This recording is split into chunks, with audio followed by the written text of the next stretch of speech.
두 번째 습관, 배우고 성장하라. 고대 인도의 창조 설화에 따르면 신은 가장 먼저 조개 하나를 만들었고 그 조개를 바다의 바닥에 놓아두었다.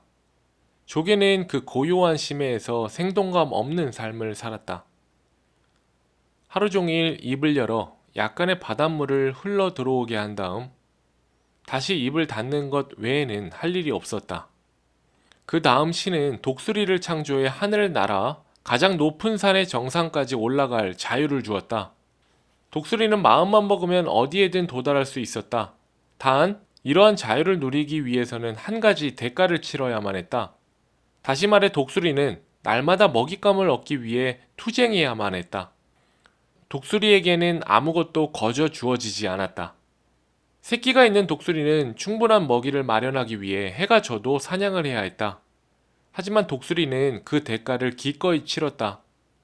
마지막으로 신은 인간을 창조한 뒤에 처음에는 조개에게, 그 다음에는 독수리에게 데려갔다. 그러고 난 후에 인간에게 두 개의 삶 중에 하나를 선택할 것을 지시했다. 삶을 확장하라. 우리는 이처럼 두 가지 삶의 유형 중에 하나를 선택할 권리를 부여받았다. 조개의 삶은 자신의 지평을 확장시킬 기회를 간과하는 사람들을 상징한다. 성공하게 돼가 나폴레온 힐은 이렇게 말했다.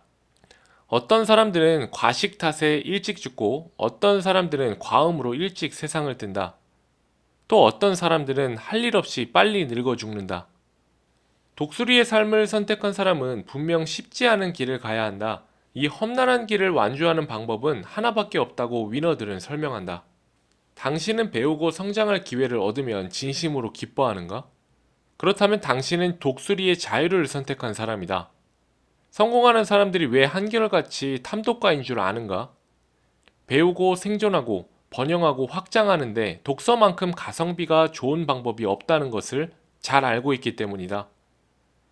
성공하는 삶이란 특별한 것이 없다.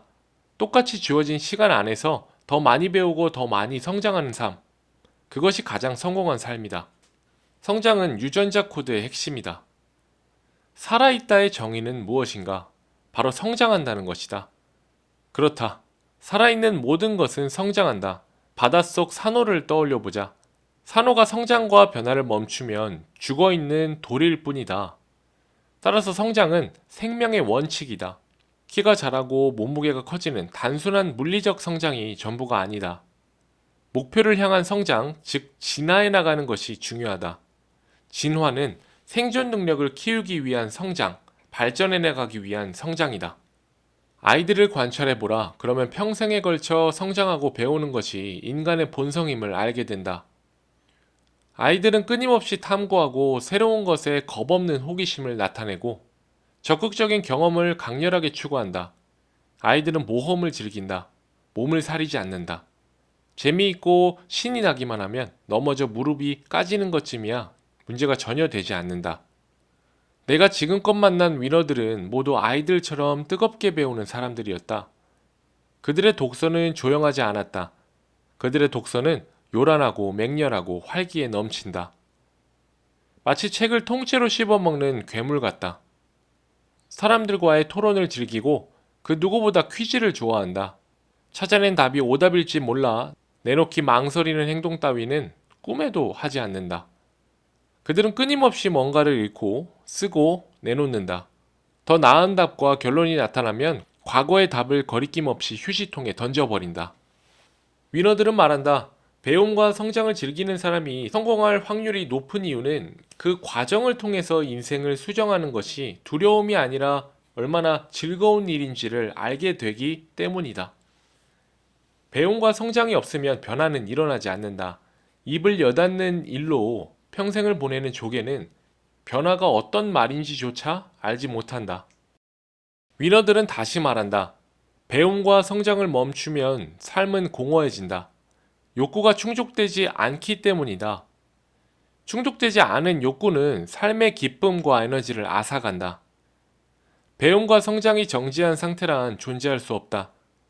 비단 개인뿐 아니라 경제, 정치, 문화 등 인류의 사회 시스템과 영리를 추구하는 기업들은 모두 성장이 아니면 쇠퇴의 길을 걷고 있다.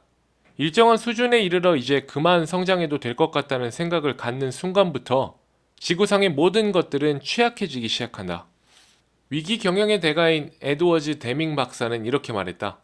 탁월함이란 매우 높고 특별한 수준에 이르는 것만 의미하지 않는다. 생동감이 넘치는 다이나믹한 프로세스를 거치면서 지속적으로 개선하는 것, 그것을 우리는 탁월함이라고 부른다.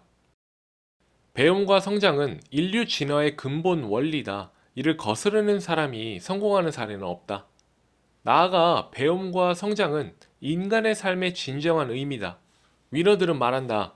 마약, 술, 담배, 도박에서 얻는 쾌락보다 100배는 더 짜릿한 희열을 꾸준히 배우고 성장할 때 얻을 수 있다. 다만 그 희열을 경험해 본 사람이 아직까지 많지 않을 뿐이다. 이는 행복과 성공을 얻는 사람이 언제나 소수인 이유를 명쾌하게 설명해 준다. 그렇다면 왜 많은 사람이 배움과 성장을 포기하는 걸까? 첫째, 자신이 더 이상 나아질 수 없다는 체념 때문이다. 열심히 해도 별로 좋아지는 것 같지 않다는 느낌이 그동안의 노력을 시간 낭비로 폄하시킨다. 하지만 영국의 가수 데이비드 보이는 이렇게 말한다. 당신이 더 이상 나아질 수 없다고 생각하는 날, 그날부터 당신은 항상 같은 노래만 부르기 시작한다. 그렇다.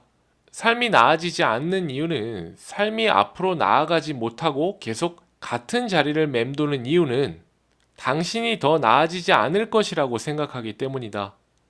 어제와 똑같은 삶을 오늘과 내일도 반복하기 때문이다. 둘째, 배움과 성장이 없어도 삶에 전혀 해롭지 않은 느낌을 갖기 때문이다. 나이가 많아서 회사 일이 바빠서 학력이 짧아서 배우고 성장할 기회가 없다는 생각이 우리를 정형화된 행동 패턴에 고착시킨다. 위너들은 말한다. 세상에서 가장 위험한 중독은 낮은 수준의 삶에 집착하는 것이다. 세상에서 가장 위험한 태도는 마땅히 누려야 할 수준보다 한참 낮은 수준의 삶에 머물러 있으면서 성공을 위해 열심히 노력하는 사람들을 손가락질하고 비난하고 조롱하는 것이다. 멀어질 것인가, 가까워질 것인가? 뜨거운 물이 가득 담긴 냄비에 개구리를 넣으면 개구리는 즉시 냄비 밖으로 점프해 탈출한다. 하지만 차가운 물이 담긴 냄비에 개구리를 넣은 다음 천천히 가열을 시작하면 긴장을 풀고 물이 천천히 따뜻해져 가는 것을 즐기던 개구리는 곧 끓는 물에 삼킬 것이다. 인간의 삶도 개구리와 마찬가지다. 삶에서 많은 일은 천천히 전개된다. 당신이 아침에 눈을 떴는데 갑자기 6만 달러의 빚이 생긴다면? 당신은 정신을 바짝 차리고 위기를 탈출할 궁리를 시작할 것이다. 하지만 오늘 80센트, 내일 1달러 등과 같은 식으로 빚이 조금씩 늘어난다면 이를 대수롭지 않게 여길 것이다. 삶에서 모든 일은 합산으로 나타난다. 조금씩 빚을 지면 어느 날 갑자기 가난해질 것이고 조금씩 저축을 하면 어느 날 문득 부자가 되어 있을 것이다. 하루아침에 몸무게가 30kg이 불어나는 경우는 인생에서 일어나지 않는다. 반면에 하루에 1kg씩 늘어나는 경우는 비일비재하게 일어난다. 작은 변화들이 합산되어 인생의 질을 완전히 바꿔놓는다. 목표에 근접하게 만들거나 목표에서 멀어지게 만든다. 그 중간은 없다. 따라서 우리는 항상 스스로에게 물어야 한다. 나는 지금 어떤 방향으로 가고 있는가? 배움과 성장은 조금씩 우리를 우리가 원하는 방향으로 이끌어간다.